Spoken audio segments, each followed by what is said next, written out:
Imagine having no phone, no grocery store, no cozy bed, no plumbing, just you, the wild, and 12,000 things actively trying to kill you. Welcome to being human for 99% of our species' existence, and here is the thing. We survived, not just barely, not like, oh, we scraped by with 3 guys left. We thrived, we spread across every continent, adapted to literal deserts and frozen tundras, and figured out answers to problems so insane that modern scientists look back and go, wait, did that actually work? Today, we are looking at the wildest, most creative, most absolutely unhinged survival hacks ancient humans used that actually scientifically worked. Some of these will make you feel like a genius just for understanding them. Others will make you deeply uncomfortable. All of them will make you respect your ancestors on a whole new level. Before you and I start, I want you to keep one thing in mind through this entire video. These people had no books, no internet, no labs. Every single thing they discovered, they figured out by trying it on themselves and seeing if they died.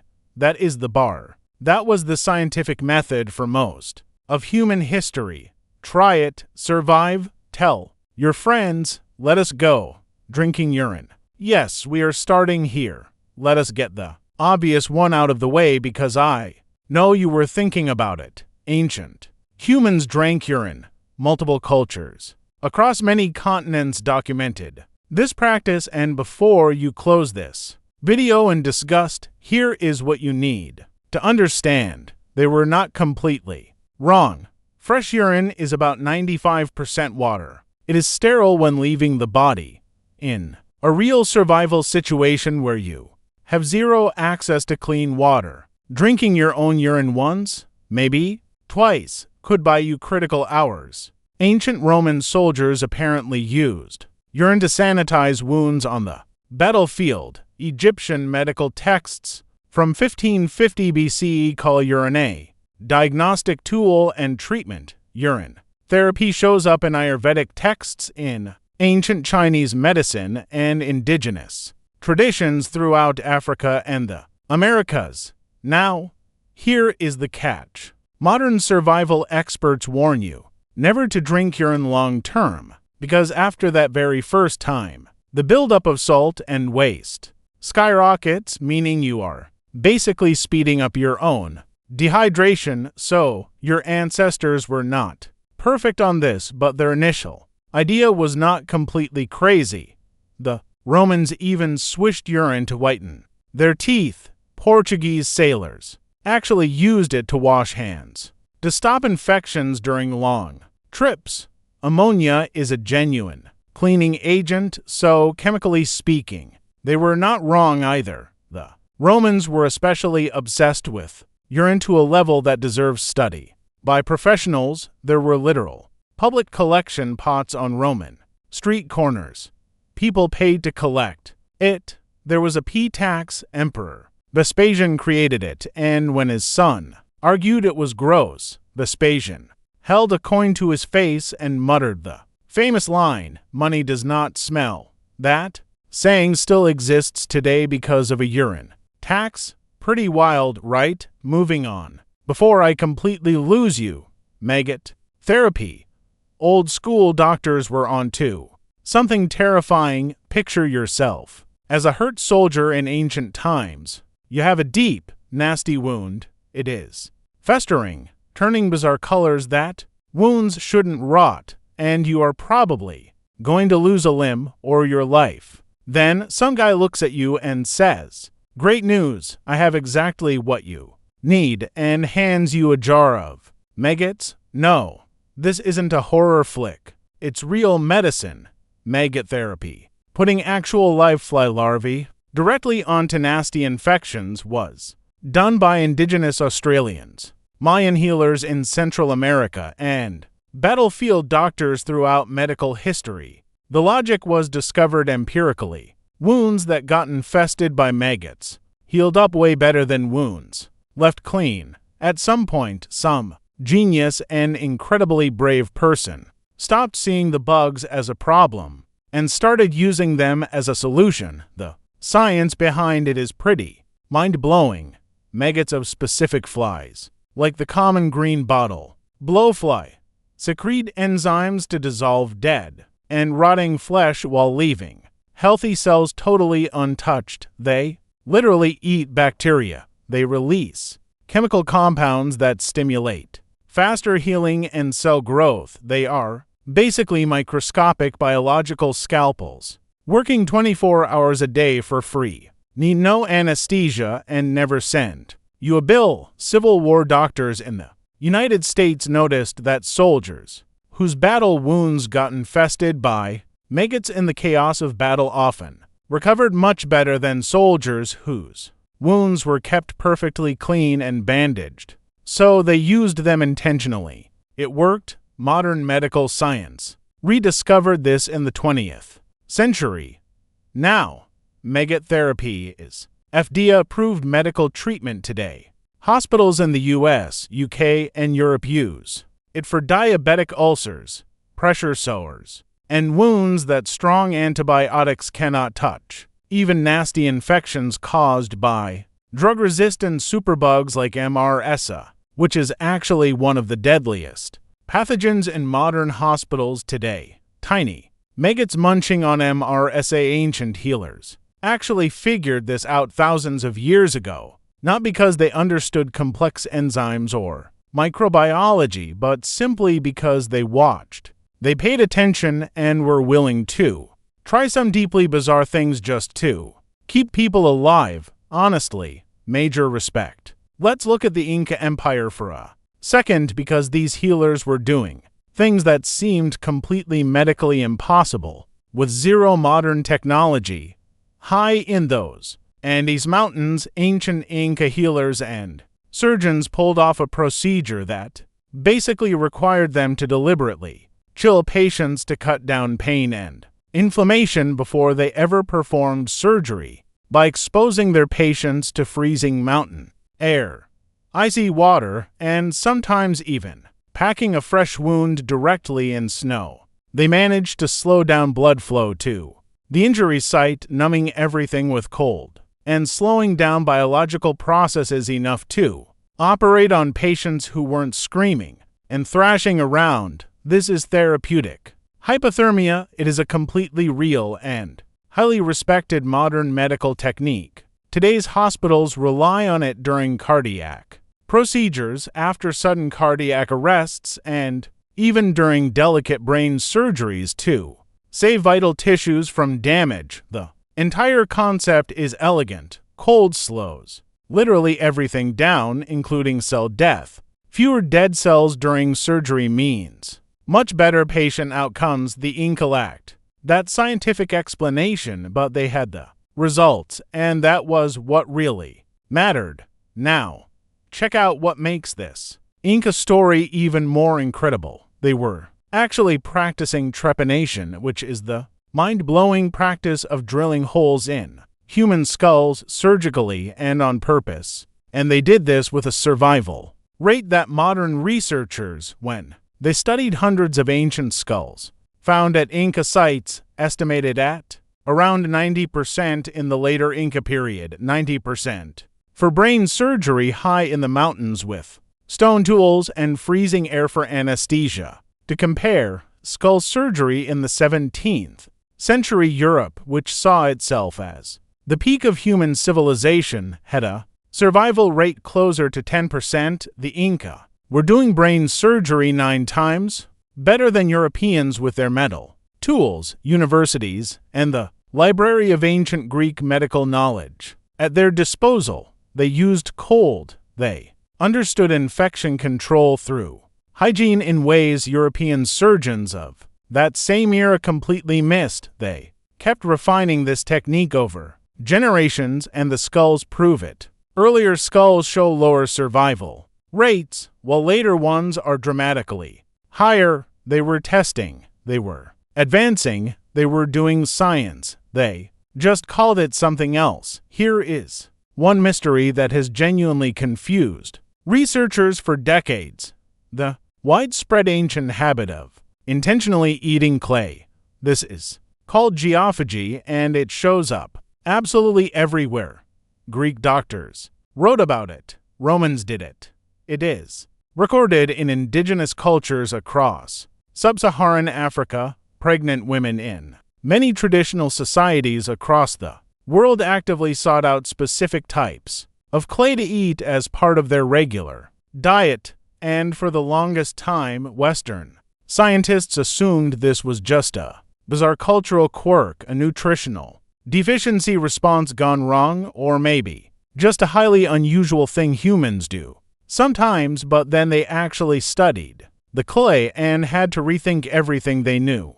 Instead of apologizing, specific clays, especially kaolin clay and various mineral-rich earth deposits, actually bind directly to toxins in your gut and stop them from ever being absorbed into your bloodstream. They soothe painful gut inflammation. They contain high levels of bioavailable iron and magnesium, the exact minerals that expectant mothers need in massive amounts during pregnancy. Ever notice how those universal cravings for clay in ancient mothers were never random? Their bodies were actually seeking out vital nutrition. In older times, where food sources were scarce and plant-based diets regularly exposed everyone to dangerous plant toxins, since a massive number of wild roots and tubers carry chemical defenses, eating certain clays with meals was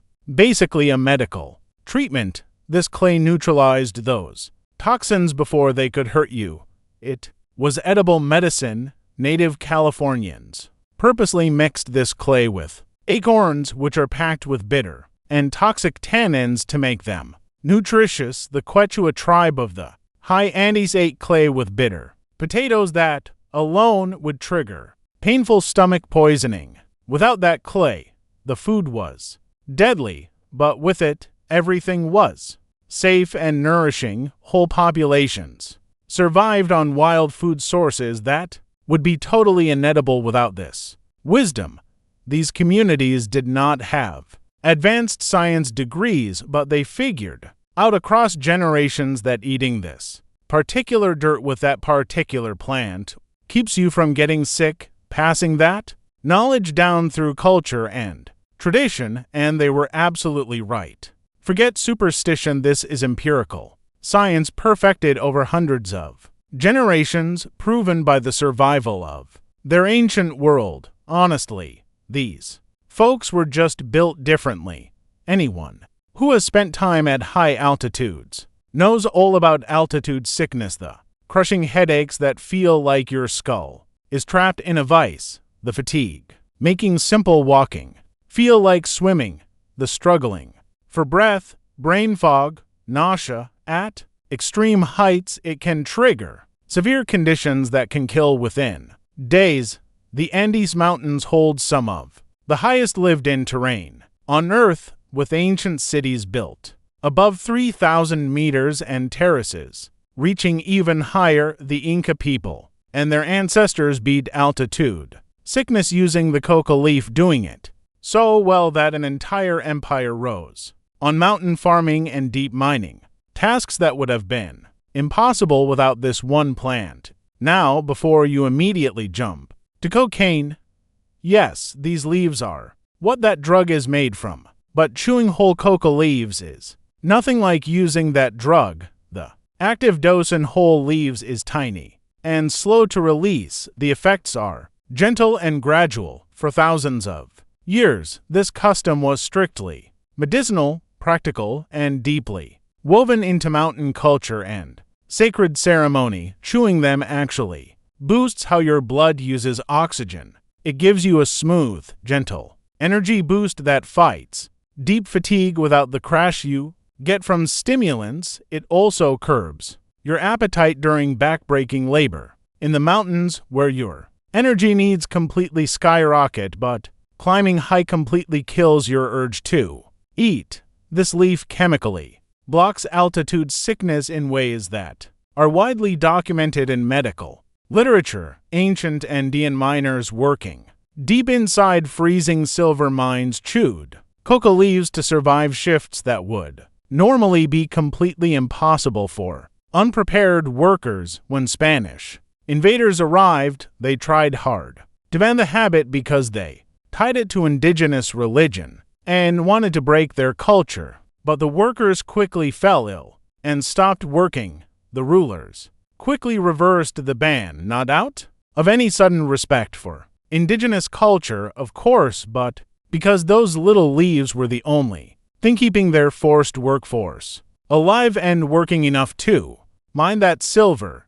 Today, climbers and trekkers heading into the Andes are still offered hot coca tea at their Cusco hotels. It works, the science is real, backed by peer-reviewed studies, and your ancestors figured it out just by looking at a bush and chewing it. Now, let's look at something that goes way deeper than single plants. Think about the whole concept of an ancient global herbal pharmacy. For years, Western medicine shrugged off these traditional herbal remedies as mere superstition, which doctor cures, the simple placebo effect, and wishful thinking from people who simply knew no better. But then real pharmacologists started seriously testing these ancient remedies, and what they found was consistently and repeatedly highly humbling. Take willow bark tea, used for fevers and pain relief in ancient Sumer and Egypt, Greece, Rome, and separately by indigenous tribes all over Europe and the Americas. Nobody shared notes back then. These distinct civilizations, they all reached the exact same plant using identical methods. Try it, survive, tell your friends. The active chemical compound in willow bark is salicin. The human body metabolizes this salicin into salicylic acid. Aspirin is acetylsalicylic acid, a synthetic, slightly tweaked, stomach-friendly version of the exact same molecule. Every time you have taken aspirin for a pounding headache, fever, or hangover, you are taking ancient Sumerian medicine dressed up in a modern lab coat. Foxglove was used by Welsh and medieval European folk healers to treat what they called dropsy, painful swelling caused by heart failure. The active compounds are known as cardiac glycosides, specifically digitalis, still used in modern cardiac medicine today to treat heart failure and irregular heartbeats. Your cardiologist is literally prescribing a medieval herb. Pacific yew bark was once used by native peoples of the Pacific Northwest. Its active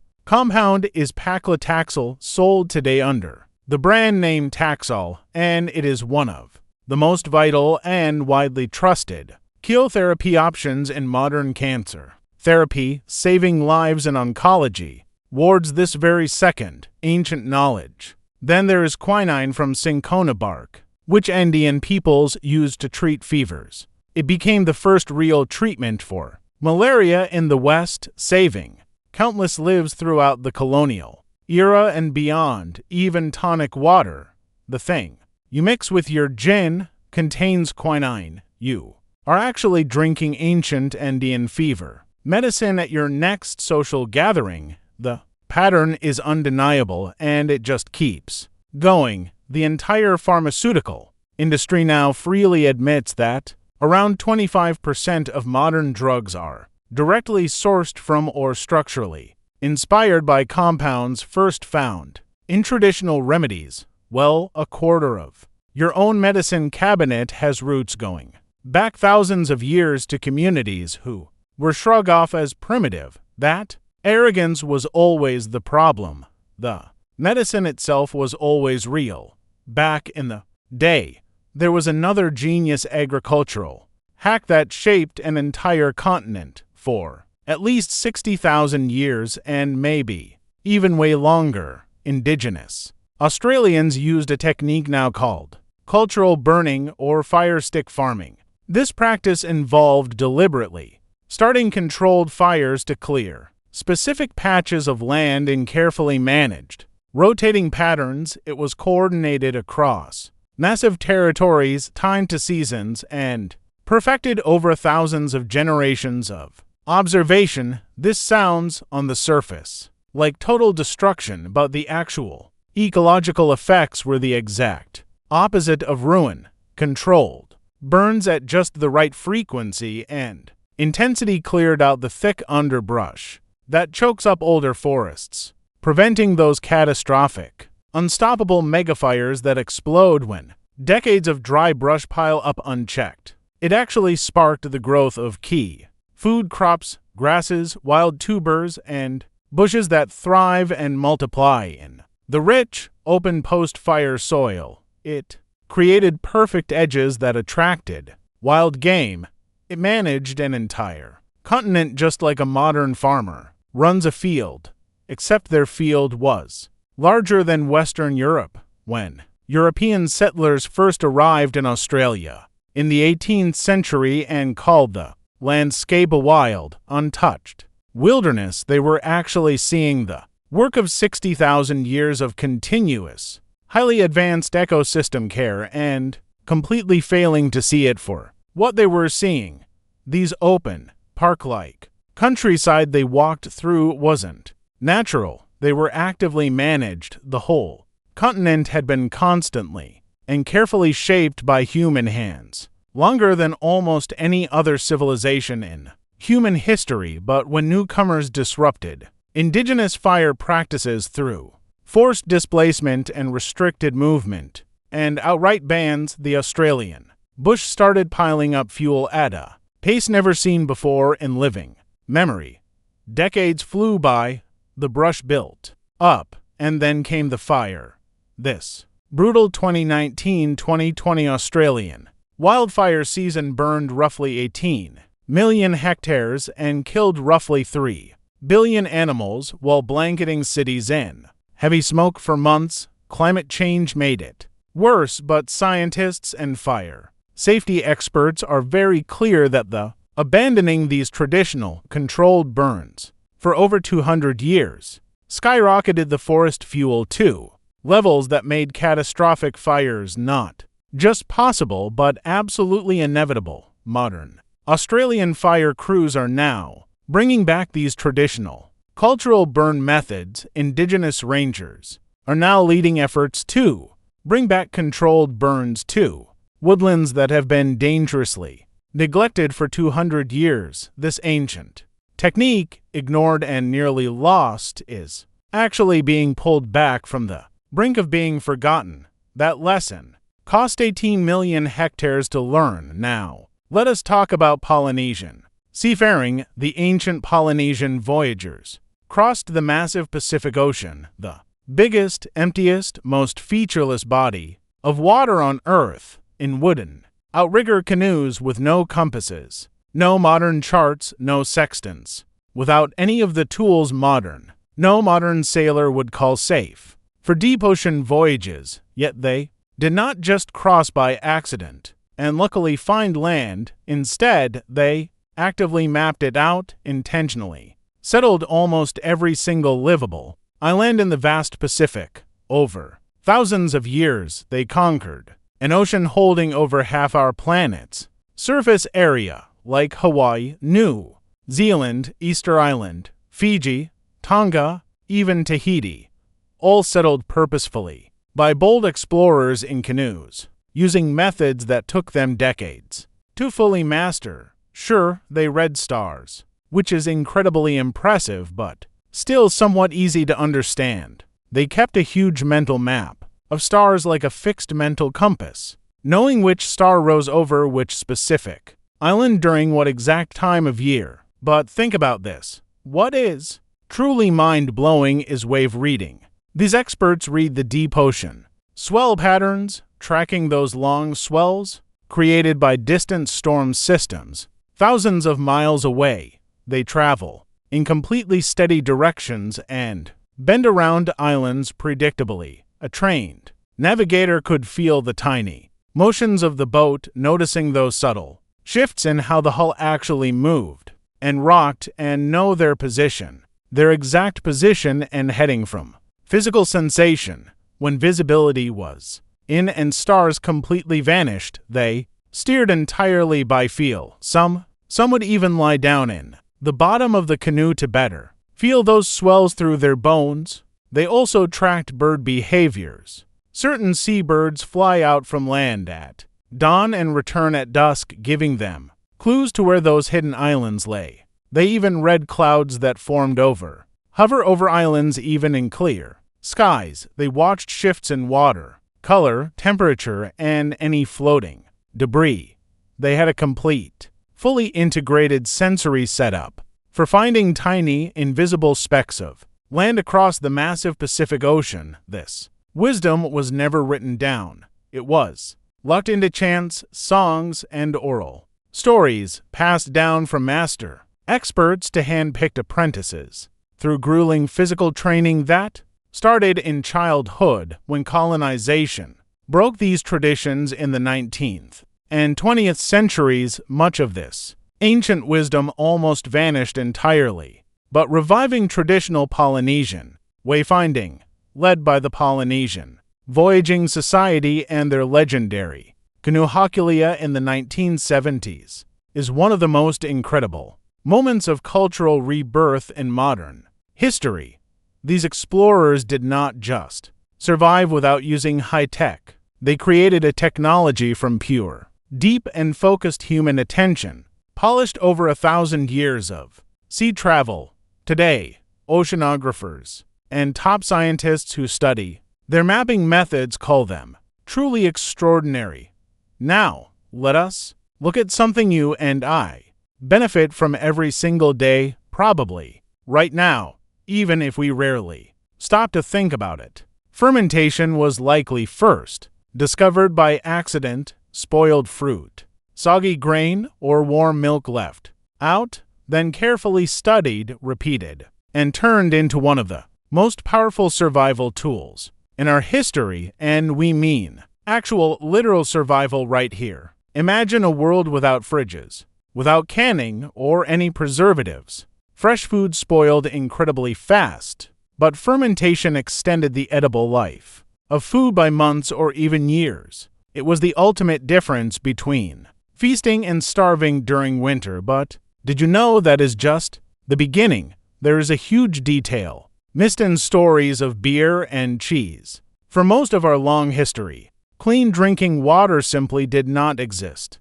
Natural sources near most settlements were completely filled with waste containing nasty bacteria that constantly caused cholera, dysentery, typhoid, and a dozen other killers. They ended millions of lives every single year into the 19th century. In a world like that, light, fermented drinks, beer, wine, and grain brews were never luxuries. They were safe hydration. The alcohol and acidity created spaces highly hostile to pathogens that turned water into a death sentence. Ancient Egyptian builders, even the ones building the pyramids, received daily bare rations, not as some fun perk but for vital calories and hydration to keep the workforce active. In a blistering, dry climate with unreliable water, medieval European monks and peasants drank beer constantly, even giving it to children, in amounts that would shock us today. Why? Because the local water supplies were actively dangerous. Luckily, the ancient brewing process, which involved boiling water for grains, killed the pathogens. Then, the fermentation process destroyed anything that survived. But wait, there is also a nutritional side. Fermentation does not just preserve, it totally transforms things. It breaks down compounds, block healthy mineral absorption. It even creates vital B vitamins, increasing the bioavailability of proteins and minerals, turning tough, indigestible things fully digestible. Actually, fermented foods are, in measurable nutritional terms, often far better than their raw ingredients. Our ancestors actually weren't drinking beer just to be party animals. No, they drank beer to carefully engineer their food supply. Think kimchi, sauerkraut, miso, kefir, sourdough bread, cheese, yogurt, vinegar, fish sauce, and injera. The entire global heritage of fermented foods is like a massive survival library. Every culture on Earth independently figured out fermentation because it solved real, life-threatening issues, the distinct flavors we love, the defining different cuisines on Earth are actually the direct legacy of thousands of years of humans figuring out how to survive harsh winters. Now, modern gut research has finally proven that fermented foods actively shape the microbiome, but how? They cascade directly into immune function, mental health, inflammatory response, and metabolic wellness, once again with classic reliability. Ancient humans were way ahead of the curve. They didn't know why it worked, but they knew it did, and that was enough.